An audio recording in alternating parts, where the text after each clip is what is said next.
Welcome back. In this video, we're going to be solving and graphing inequalities. These compound inequalities are going to be a little more time-consuming just because you need to be able to solve them and then graph them. These are not solved for you already like the previous page. Now, the first one we have is -6 is less than or equal to 3 times the quantity x minus 1 is less than 9. And there is a process for which you isolate x. This is always true. You always solve for the variable or the unknown letter in the inequality statement. And you do this by working your way out. So the 3 is multiplied to both terms inside parentheses. So the opposite of multiplying by 3 would be dividing by 3. But if you divide the inner part by 3, you also have to divide both inequalities on the outside by 3. Now notice this is a positive 3. This is not a negative 3, and so your inequalities aren't going to flip. This would give me -2 is less than or equal to x minus 1 less than or equal to 3.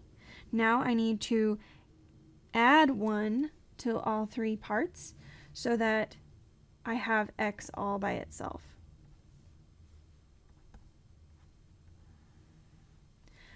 This gives me x in the middle,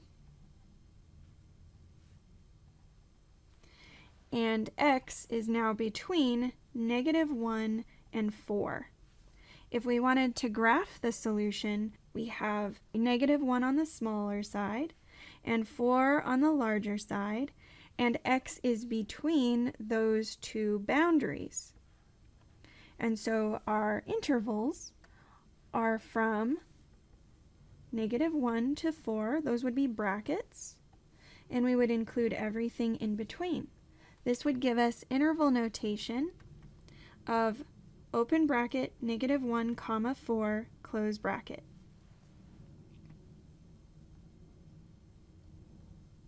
The next example is exactly the same. So what I want you to do is cover up the previous example and just work this one out again on your own. Make sure you're confident with that before we move on.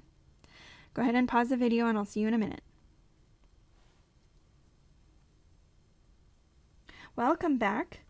Let's now look at example C, where we have C minus 9 is greater than 4, or 2C is less than 5.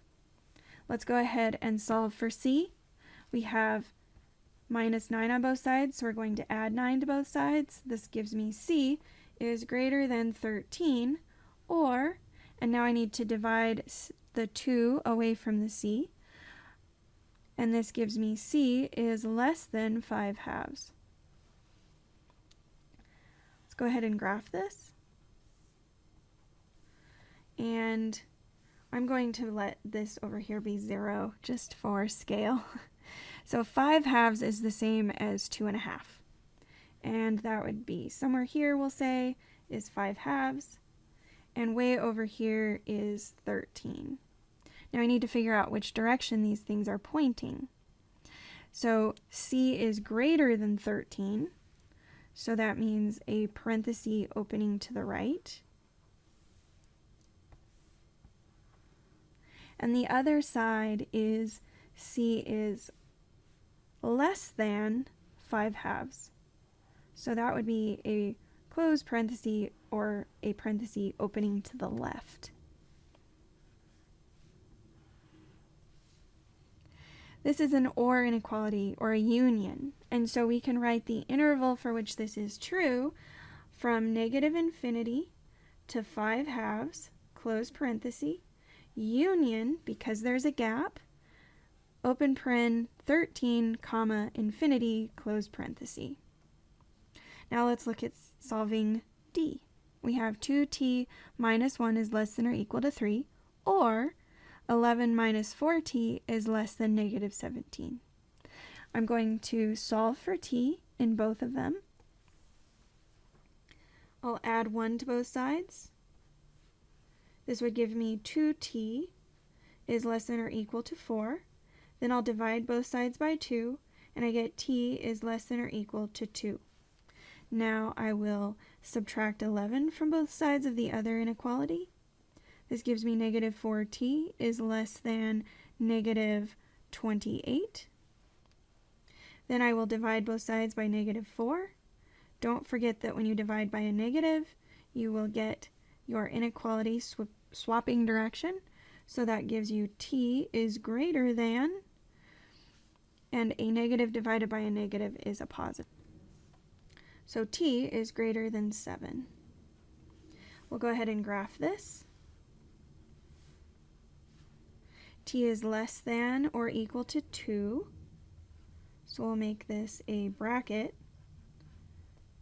at 2 to the left.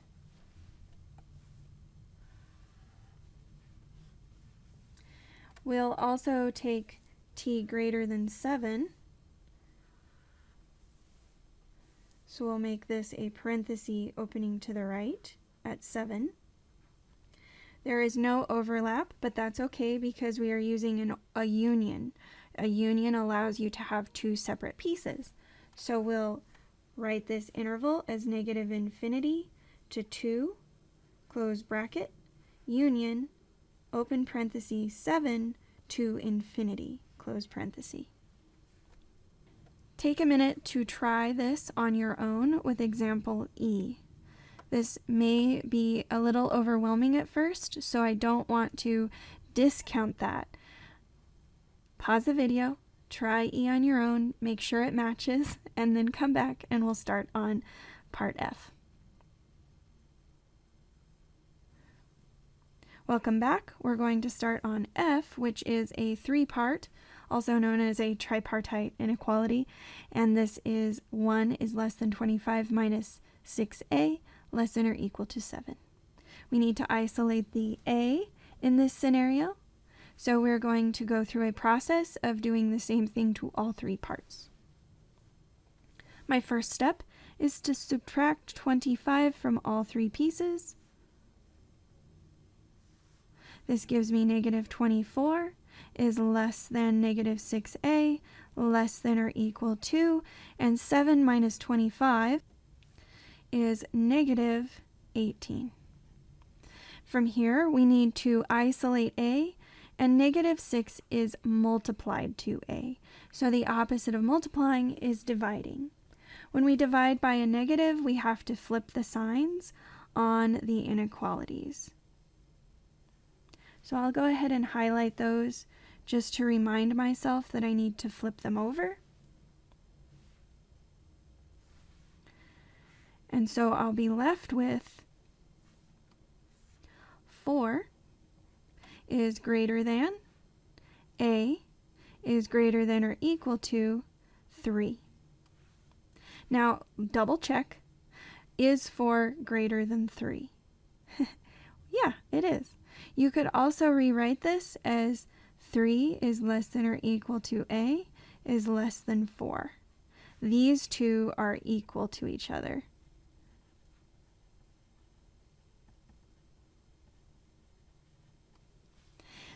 Notice that when you divide by a negative, your negative 24 changes to a positive, and that is why you have to change the direction of your inequalities.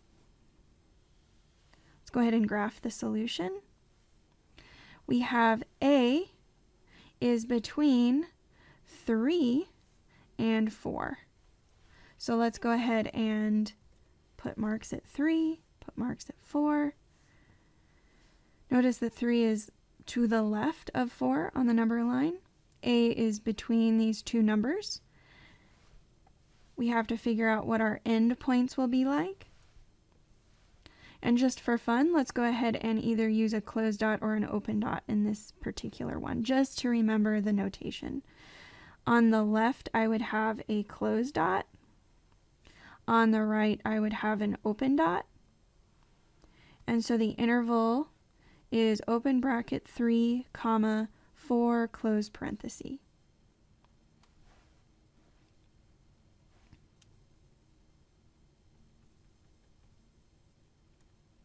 In this last inequality, we have negative 4 is less than or equal to 7u minus 8 less than 13. Again, we need to isolate the u, which is the variable. So we're going to add 8 to all three parts. This will give me 4 is less than or equal to 7u, less than 13 plus 8 is 21. And then I need to isolate u. Now I'm going to divide all three parts by 7, but notice that the 7 is positive. This will not change the direction of your inequalities. So then from here, you would just see if anything reduces. 4/7 does not reduce. That is less than or equal to u, less than or equal, just less than 3. 4/7 is indeed less than 3, and so your inequality has a good order to it. Now we're going to graph it. U is going to be between the points 4/7 and 3. And now we need to figure out what our endpoints will be. On the left, and that is a less than or equal to, so that is a closed dot, or you could also write it as a bracket. On the right, we have 3, and it's just a less than 3, so this would be an open dot.